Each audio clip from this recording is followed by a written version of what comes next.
وہ انبیاء کرام علیہ السلام کی اولاد تھی، تو یہ اللہ نے ان پر پہلا انعام فرمایا، اور ساتھ یہ بھی فرما دیا واتقوا کہ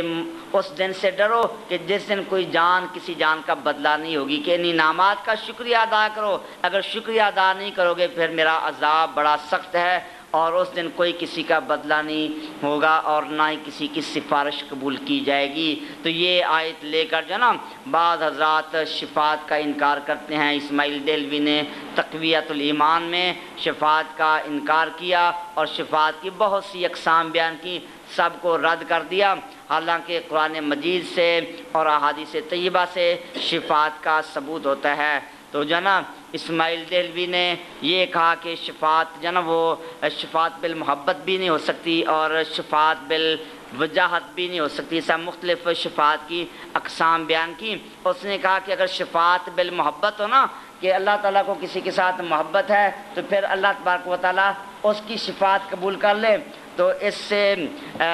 بھی اللہ کی شان کے خلاف لازم آئے گا، کیونکہ آدمی محبت کی وجہ سے کسی کی بات مانے تو جس سے محبت ہے اگر اس کی بات نہ مانے تو آدمی کو رنج ہوتا ہے، پریشانی ہوتی ہے، تو اپنے وہ دل کی پریشانی کو دور کرنے کے لیے اپنے محبوب کی بات کو وہ مانتا ہے۔ اس لیے پھر جو نا اللہ تعالیٰ کی بارگاہ میں شفاعت بالمحبت بھی نہیں ہے، اور وہ کہتا ہے شفاعت بالوجاہت بھی نہیں ہوگی۔ شفاعت بالوجاہت جو ہے نا وہ یہ ہوتی ہے کہ کوئی آدمی بڑے مرتبے والا ہے، اس کے بڑے مرتبے کو دیکھتے ہوئے آدمی اس کی بات مانتا ہے، تو وہ اسماعیل دہلوی نے تقویۃ الایمان میں لکھا اگر اللہ تعالیٰ شفاعت بالوجاہت قبول کرے تو پھر اس کا معنی یہ ہے کہ اللہ تعالیٰ انبیاء کرام علیہ السلام کے مرتبے سے کوئی خوف زدہ ہے کہ اگر ان کی بات نہ مانی تو یہ مجھے نقصان پہنچا دیں گے، اس لیے پھر اللہ کی بارگاہ میں شفاعت بالوجاہت بھی نہیں۔ اس طرح اس نے یہ غلط تعویلات کر کے ان ساری شفاعت کی اقسام کو رد کیا۔ علامہ فضل خیر آبادی رحمۃ اللہ تعالیٰ علیہ نے اس کی تردید میں جو کتاب لکھی شفاعت کے ثبوت پر، تو یہ اس نے جو کہا نا کہ شفاعت بالمحبت نہیں ہو سکتی، کیونکہ اس سے تو لازم آئے گا کہ اللہ تعالیٰ کو رنج ہو، پریشانی ہو محبوب کی بات نہ ماننے پر، تو ہم کہتے ہیں کہ اللہ تعالیٰ رنج سے پاک ہے۔ یہ خود اللہ نے حکم دیا ہے کہ میں اپنے محبوب کی بات مانوں گا، ان کو عطا کروں گا، ان کو راضی کروں گا۔ اللہ فرما رہا ہے وَلَسَوْفَ يُعْطِيكَ رَبُّكَ فَتَرْضَىٰ،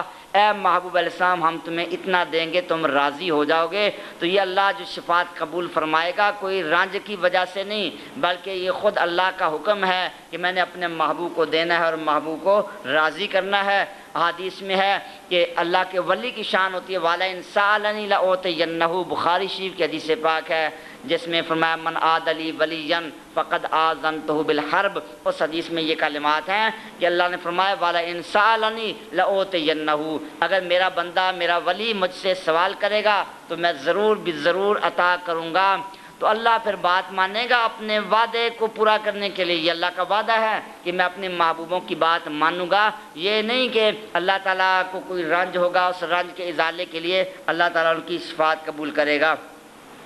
اور اسی طرح شفاعت بالوجاہت جو ہے نا وہ کہتا ہے کہ پھر اللہ کی بارگاہ میں کوئی وجیہ نہیں، اس کا معنی یہ ہوگا کہ اللہ کو کسی کا ڈر ہے۔ تو اس کا بھی ہم جواب دیتے ہیں کہ اللہ تعالیٰ کو کسی کا خوف نہیں، کسی کا ڈر نہیں، لیکن خود اللہ تعالیٰ کا کرم ہے، ان لوگوں کو اللہ نے وجیہ بنایا ہے، ان کو وجاہت عطا کی ہے، مرتبہ عطا کیا ہے، تو ان کے مرتبے کا اللہ تبارک و تعالیٰ اعتبار فرماتے ہوئے ان کے مرتبے کی بنا پر اللہ تعالیٰ ان کی شفاعت کو قبول فرمائے گا، اور ان کا وجیہ ہونا، ان کا مرتبے والا ہونا وہ تو قرآن سے ثابت ہے۔ قرآن مجید میں اللہ تبارک و تعالیٰ نے حضرت عیسیٰ روح اللہ علیہ السلام کے متعلق فرمایا، سورہ آل عمران آیت نمبر 45 ہے۔ سورہ آل عمران میں اللہ تعالیٰ نے فرمایا وجیہاً فی الدنیا والآخرہ، حضرت عیسیٰ روح اللہ علیہ السلام دنیا میں بھی وجیہ ہیں، بلند مرتبے والے ہیں، وجاہت والے ہیں، آخرت میں بھی وہ وجاہت والے ہوں گے۔ حضرت ابراہیم علیہ السلام کے متعلق اللہ نے فرمایا وَاتَّخَذَ اللَّهُ إِبْرَاهِيمَ خَلِيلًا، حضرت ابراہیم علیہ السلام کو اللہ نے خلیل بنایا، تو خلیل بھی وجاہت والا ہوتا ہے، حضرت ابراہیم علیہ السلام کے لیے بھی وجاہت ثابت ہے۔ حضرت موسیٰ کلیم اللہ علیہ نبینا علیہ السلام کے متعلق اللہ نے فرمایا یا ایھا الذین آمنوا لا تکونوا کالذین آذوا موسیٰ فبرأہ اللہ مما قالوا وکان عند اللہ وجیہا۔ حضرت موسیٰ علیہ السلام اللہ کی بارگاہ میں وجی تھے، اللہ خود فرما رہا ہے کہ موسیٰ علیہ السلام میری بارگاہ میں وجی ہیں۔ حضرت نبی پاک علیہ السلام کے متعلق اللہ نے فرمایا عسیٰ ان یبعثک ربک مقاما محمودا، اے محبوب علیہ السلام تمہارا رب تم کو مقام محمود پر فائز کرے گا۔ تو مقام محمود ایک وجیح مقام ہوگا جہاں ساری مخلوق نبی پاک صلی اللہ علیہ وسلم کے مقام پر رشک کرے گی اور ساری مخلوق نبی پاک صلی اللہ علیہ وسلم کی طرف رجوع کرے گی۔ تو اس سے بڑی وجاہت کیا ہو سکتی ہے؟ اللہ فرما رہا ہے وَلَسَوْفَ يُعْطِيكَ رَبُّكَ فَتَرْضَىٰ، اس سے بڑی وجاہت کیا ہو سکتی ہے؟ جب اللہ تبارک و تعالیٰ خود جو ہے نا وہ آپ کو وجاہت عطا فرما رہا ہے انبیاء کرام علیہ السلام کو، تو یہ اللہ اپنی رضا سے عطا فرما رہا ہے، کسی کے خوف سے عطا نہیں فرما رہا۔ خرابی تب تھی کہ کوئی یہ عقیدہ رکھے کہ اللہ تعالیٰ کو انبیاء کا ڈر ہے اور ان کے ڈر کی وجہ سے اللہ تبارک و تعالیٰ ان کی بات مان رہا ہے، تو اللہ تعالیٰ کو ان سے پیار ہے اور محبت ہے، محبت کی وجہ سے اللہ نے ان کو وجاہت دی ہے، تو اس لیے اس وجاہت کی وجہ سے اللہ ان کی بات مان رہا ہے۔ تو اس میں اللہ کا کوئی عجز، اللہ کا کوئی معذلہ ڈر یا اللہ کا کوئی خوف لازم نہیں آتا۔ احادیث طیبہ سے بھی یہ ثابت ہوتا ہے، نبی پاک صلی اللہ علیہ وسلم کی اللہ کی بارگاہ میں وجاہت، آپ کا مقام۔ بخاری شریف حدیث پاک ہے جلد نمبر 2 766 صفحہ جو مطبوعہ نور محمد جلد نمبر 2 صفحہ نمبر 766 پر یہ حدیث پاک موجود ہے۔ حضرت سیدہ عائشہ صدیقہ بنت صدیق رضی اللہ تعالی عنہا، آپ نے نبی پاک علیہ السلام کی بارگاہ میں عرض کیا جب نبی پاک صلی اللہ علیہ وسلم کے حق میں آیات نازل ہوئیں، امہات المومنین کا کوئی معاملہ تھا، تو حضرت عائشہ رضی اللہ عنہا نے عرض کیا واللہ ما ارا ربک الا یسارع ہواک، یہ الفاظ ہیں کلمات، واللہ ما ارا ربک الا یسارع ہواک، اے محبوب پاک صلی اللہ علیہ وسلم اللہ کی قسم میں دیکھتی ہوں کہ آپ کا رب آپ کی خواہش پوری کرنے میں بڑی جلدی فرماتا ہے۔ آپ خواہش فرماتے ہیں اللہ تعالیٰ فوراً آپ کی خواہش پوری فرما دیتا ہے، اور آپ نے خواہش کی قبلہ بدل دیا جائے اللہ نے فوراً فرمایا فَلَا نُوَلِّيَنَّكَ، فا ذکر کی فوراً اے محبوب اب بھی ہم قبلہ بدل دیتے ہیں۔ آپ نے چہرہ اٹھایا تو اللہ تعالیٰ نے آپ کے چہرہ اٹھانے پر آپ کی خواہش کے مطابق قبلہ بدل دیا، ازواج مطہرات کا معاملہ ہوا، اللہ تعالیٰ نے فوراً نبی پاک صلی اللہ علیہ وسلم کی خواہش کے مطابق آپ کے حق میں آیات نازل فرما دیں۔ تو اس احادیث سے اور قرآن مجید کی آیات سے انبیاء کرام علیہ السلام کی وجاہت ثابت ہے، لہذا وہ تقویت الایمان میں یہ لکھنا کہ شفاعت بالوجاہت یعنی یہ درست نہیں، تو اس کا یہ لکھنا قرآن مجید کی ان صریح آیات کے خلاف ہے جن میں واضح طور پر انبیاء کرام کو وجیح قرار دیا گیا، اور شفاعت کے ثبوت میں بہت سی آیات ہیں۔ سورہ بقرہ آیت نمبر 255 میں آیت الکرسی کے اندر فرمایا من ذا الذی یشفع عندہ الا باذنہ، کون اللہ کی بارگاہ میں اس کی اذن کے بغیر سفارش کر سکتا ہے؟ تو بتا دیا کہ اذن سے سفارش کر سکتا ہے، اذن کے بغیر نہیں۔ سورہ یونس آیت نمبر 30 میں فرمایا ما من شفیع الا من بعد اذنہ۔ سورہ سبا آیت نمبر 23 میں فرمایا یومئذ لا تنفع الشفاعۃ الا من اذن لہ الرحمن۔ اور سورہ غافر میں آیت نمبر 70 میں فرشتوں کے متعلق فرمایا الذین یحملون العرش ومن حولہ یسبحون بحمد ربہم ویستغفرون للذین آمنوا، یہ فرشتے جو حاملین عرش ہیں یہ سفارش کریں گے۔ اور اسی طرح اللہ نے فرمایا ولا یشفعون الا لمن ارتضی، یہ اسی کے لیے سفارش کریں گے جو اللہ کو پسند ہے۔ تو ان آیات میں اللہ تبارک و تعالیٰ نے یہ فرما دیا کہ اللہ کے اذن سے شفاعت جائز ہے، ہاں اللہ کے اذن کے بغیر سفارش جائز نہیں ہے۔ جبکہ اسماعیل دہلوی کا تو الیاذ باللہ یہ عقیدہ ہے کہ نبی پاک صلی اللہ تعالیٰ علیہ وسلم آپ تو اپنی شہزادی سیدہ فاطمہ الزہرا رضی اللہ تعالی عنہا کو بھی معذلہ نہیں بچا سکیں گے۔ تو یہ اسماعیل دہلوی نے یہ عبارت لکھی ہے حضرت سیدہ عائشہ صدیقہ رضی اللہ تعالی عنہا کے متعلق، تو یہ آیات احادیث کا غلط مفہوم بیان کرتا ہے۔ تو اس نے یہ لکھا کہ انہوں نے سب کو اپنی بیٹی تک کو کھول کر سنا دیا کہ قرابت کا حق ادا کرنا اس چیز میں ہو سکتا ہے کہ اپنے اختیار میں ہو، سو یہ میرا مال موجود ہے، اس میں مجھ کو کچھ بخل نہیں، اور اللہ کے ہاں کا معاملہ میرے اختیار سے باہر ہے، وہاں میں کسی کی حمایت نہیں کر سکتا اور کسی کا وکیل نہیں بن سکتا، سو وہاں کا معاملہ ہر کوئی اپنا اپنا درست کرے اور دوزخ سے بچنے کی ہر کوئی تدبیر کرے۔ اس حدیث سے معلوم ہوا کہ فقط قرابت کسی بزرگ کی اللہ کے ہاں کچھ کام نہیں آتی، بالکل بھی۔ یہ تقویت الایمان ہے۔ ہاں جی، تقویت الایمان۔ ہاں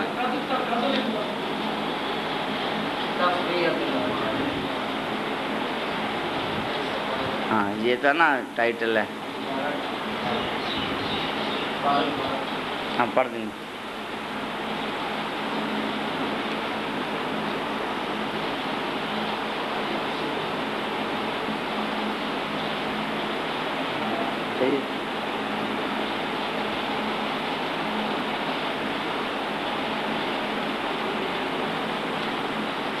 تو یہ جو نا اس نے جو دلیل بنائی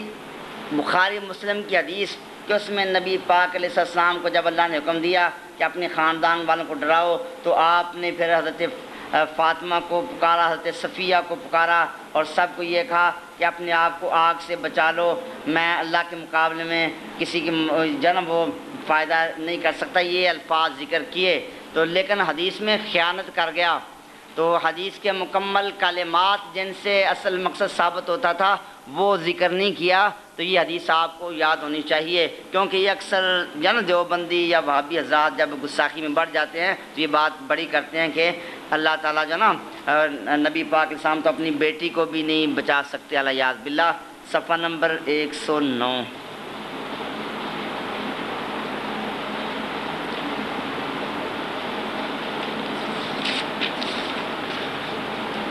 تو وہی حدیث پاک ہے، لیکن اگلے جملے جو ذکر نہیں کر رہا وہ پھر کوئی وجہ ہے نا۔ اس نے یہ تو ذکر کر دیا کہ نبی پاک نے فرمایا اے فاطمہ اپنے آپ، اے بنو ہاشم اپنے آپ کو آگ سے بچاؤ، اے بنو عبد الشمس اپنے آپ کو آگ سے بچاؤ، اے فاطمہ اپنے آگ سے بچاؤ، میں اللہ کے مقابلے میں کسی چیز کا مالک نہیں۔ آگے الفاظ ہیں غیر انا لکم رحمن سأبلھا ببلالھا، یہ الفاظ ہیں غیر انا لکم رحمن سأبلھا ببلالھا، ہاں میری تمہارے ساتھ رشتہ داری ہے، میں اس کا تمہیں فیض عطا کروں گا۔ تو یہ جملہ جو نا ان کی ساری بات کو رد کر رہا ہے، یہ ذکر نہیں کیا غیر انا لکم۔ آپ نے فرمایا کہ اللہ کے مقابلے میں میں کسی کا مالک نہیں، اللہ کے مقابلے میں تو کوئی بھی مالک نہیں، ہم مانتے ہیں۔ آگے استثناء کر دیا، فرمایا غیر انا لکم راحمن، لیکن میری تمہارے ساتھ ایک رشتہ داری ہے، سأبلھا ببلالھا، میں اس رشتہ داری کا فیض تم کو پہنچاؤں گا۔ تو آپ حضرت فاطمہ رضی اللہ عنہا کو فرما رہے ہیں، وہ ترغیب پہلے دلائی جا رہی ہے، یہ نہ کوئی کہے کہ اپنوں کو نہیں بتایا جا رہا۔ تو فرمایا کہ یہ نہیں کہ تم نبی کی بیٹی ہو یا یہ نبی کی پھوپھی ہیں یہ عمل نہ کریں، تمہیں تو زیادہ عمل کرنا چاہیے، اللہ کے عذاب سے زیادہ ڈرنا چاہیے، جیسا کہ نبی پاک خود فرماتے ہیں کہ مجھے اللہ کا زیادہ علم تو میں زیادہ ڈرتا ہوں۔ لیکن آگے فرما دیا کہ میرا تمہارے ساتھ ایک تعلق ہے، رحم خاندانی رشتہ ہے، سأبلھا ببلالھا، میں اس رشتہ داری کا وہ تم کو فیضان عطا فرماؤں گا۔ تو اسی حدیث کو جس کو اس نے اپنی دلیل میں پیش کیا تھا اس کا یہ جملہ چھوڑ دیا، تو یہ کام یہودیوں کا کام ہے، یہودی یہی کرتے تھے نا، تورات وغیرہ میں جہاں نبی پاک اسلام کی نعت شریف ہوتی تھی تو اس پہ ہاتھ رکھ لیتے تھے۔ تو آپ کے سامنے کوئی بات کرے تقویت الایمان والا، اس کو دکھاؤ تقویت الایمان میں سے بھی حدیث پاک نکال کر، اور پھر مسلم سے پھر پوچھو کہ یہ جملہ اس نے کیوں نقل نہیں کیا، تو اس کو کیوں چھوڑا، تو اس کا مطلب ہے کہ اس کے دل میں کچھ کالا تھا نا، کہ کوئی بات چھپانا چاہتا تھا، خیانت تھی، اسی لیے وہ اس حدیث کے جملے سے نظر پھیر رہا ہے۔ یہی مسلم بخاری میں حدیث پاک ہے، حضرت سیدہ فاطمہ الزہرا رضی اللہ تعالیٰ عنہ، وہ حدیث پہلے بھی بیان کی تھی، محبوب پاک السلام کی بارگاہ میں حاضر ہوئیں، آپ تشریف فرما تھے، ازواج مطہرات، آپ نے کان میں بات کی، وہ رونے لگیں، پھر دوبارہ بات کی، ہنسنے لگیں۔ حضرت عائشہ رضی اللہ عنہا نے پوچھا تو آپ نے وہ بتایا نہیں کہ یہ تو راز کی بات ہے، پھر وصال کے بعد دوبارہ پوچھا کہ اب بتاؤ، تو حضرت فاطمہ الزہرا رضی اللہ تعالیٰ عنہا نے فرمایا کہ پہلی مرتبہ تو آپ نے یہ فرمایا تھا کہ میرے وصال کا وقت قریب آ گیا ہے، اس لیے میں روئی، اور پھر آپ نے دوبارہ میرے کان میں یہ ارشاد فرمایا اما تردا ان تکونی سیدتا نساء اہل الجنہ، یا ایک روایت میں نساء العالمین اس طرح کے الفاظ ہیں، نساء حاضر الامہ، فرمایا کہ اے بیٹی فاطمہ کیا تو اس بات پہ راضی نہیں کہ تو جنتی عورتوں کی سردار ہوگی؟ تو نبی پاک علیہ السلام اپنی بیٹی کو خوشخبری دے رہے ہیں تو جنتی عورتوں کی سردار ہوگی۔ تو یہ آپ کو مقام کیسے مل گیا؟ عبادت کی وجہ سے ملا ہے۔ عبادت کرنے والی تو بعد میں بھی بڑی بڑی آئیں، جن کی عمریں حضرت فاطمہ رضی اللہ عنہا سے بھی لمبی ہیں، اور ان کی عبادت کا وقت حضرت فاطمہ تو زہرا سے بھی زیادہ ہے، لیکن مقام اور شان وہ جنتی خواتین کی سردار ہونا وہ صرف حضرت فاطمہ کو ملا۔ کیوں کہ اللہ کے محبوب علیہ السلام کی بیٹی تھیں۔ اہل معاشر جب موجود ہوں گے قیامت کے دن، حدیث پاک میں ہے حضرت فاطمہ الزہرا رضی اللہ تعالیٰ عنہ 70,000 حوروں کے جرمٹ میں گزریں گی۔ جواہر البہار میں جو نا وہ حضرت علامہ یوسف بن اسماعیل نبہانی جو نا انہوں نے یہ حدیث پاک نقل کی، اور بھی وہاں اس کے حوالے موجود ہیں۔ تو اس میں یہ ہے کہ حضرت فاطمہ الزہرا رضی اللہ تعالیٰ عنہ جب گزریں گی 70,000 حوروں کے جرمٹ میں، ایسے گزر جائیں گی جیسے بجلی گزرتی ہے۔ اللہ کی طرف سے آواز آئے گی، اے اہل معاشر اپنی نگاہیں جھکا لو، محمد کی شہزادی فاطمہ الزہرا رضی اللہ عنہا گزر رہی ہیں۔ تو یہ مقام کیوں دیا جائے گا؟ اللہ کے نبی علیہ السلام کی شہزادی ہونے کی وجہ سے۔ عبادت گزار تو اور بھی بڑی ہیں، تو یہ کہنا کہ ان کی قرابت کچھ کام نہیں دے گی، یہ الفاظ بھی تقویۃ الایمان میں ہے کہ ان کی بڑوں کی بزرگوں کی قرابت کچھ کام نہیں دے گی، حالانکہ یہ تو قرآن کی آیت کا انکار ہے۔ قرآن پاک میں اللہ نے کیا فرمایا؟ والذین آمنوا واتبعتهم ذریتهم بایمان الحقنا بهم ذریتهم، جو ایمان لائے اور ان کی اولاد بھی ایماندار ہے، ان کی اتباع کی، تو فرمایا کہ ان کی اولاد کو بھی ہم بڑوں کے ساتھ ملا دیں گے، چاہے اولاد کے اعمال تھوڑے بھی ہیں۔ باپ ولی تھا، اولاد اتنے عمل نہیں کر سکی، مگر ایماندار ہے تو ایماندار اولاد کو بھی ان کے ساتھ مقام میں ملا دیا جائے گا، ان کے مرتبے میں بھی اضافہ کر دیا جائے گا۔ تو پھر اولاد کو فائدہ ہوا یا نہ؟ تو یہ تو اللہ کے قرآن سے ثابت ہے۔ یہ بھی واقعہ آ رہا ہے بنی اسرائیل میں، وہ گائے کے ذبح والا واقعہ، تو وہ شخص اللہ کے ولی کی اولاد تھا، تو اس کے ساتھ اللہ نے یہ مہربانی فرمائی کیونکہ وہ ایک نیک آدمی کی اولاد تھا۔ اسی طرح وہ سورہ جنت طٰہٰ 16ویں پارے کی ابتدا میں حضرت موسیٰ علیہ السلام حضرت خضر علیہ السلام کا واقعہ ہے کہ وہ یتیم بچے تھے، ان کے مال کی حفاظت کی، کیونکہ وہ فرمایا کان ابوہما صالحا، ان کا باپ نیک تھا۔ تو وہ ان کا باپ اپنا باپ نہیں تھا، یہ کئی پشتوں سے ان کے پیچھے جو نا وہ کافی سارے پیچھے وہ اللہ کا ولی تھا، تو اس کی اولاد میں سے تھے، اس لیے اللہ تعالیٰ نے اپنے انبیاء کرام علیہ السلام کو ان کے مال کی حفاظت کا حکم دیا۔ تو اللہ کے اولیاء کی نسبت، اللہ کے مقبول بندوں کی نسبت، اس کا فائدہ ہوتا ہے۔ یہ قرآن حدیث سے ثابت ہے۔ تو پھر اس کی نفی کی جائے، یہ کہا جائے کہ یہ کچھ فائدہ نہیں دیتے، یہ قرآن کی واضح آیات کا، احادیث کا انکار ہے۔ سمجھے نا؟ اب ٹائم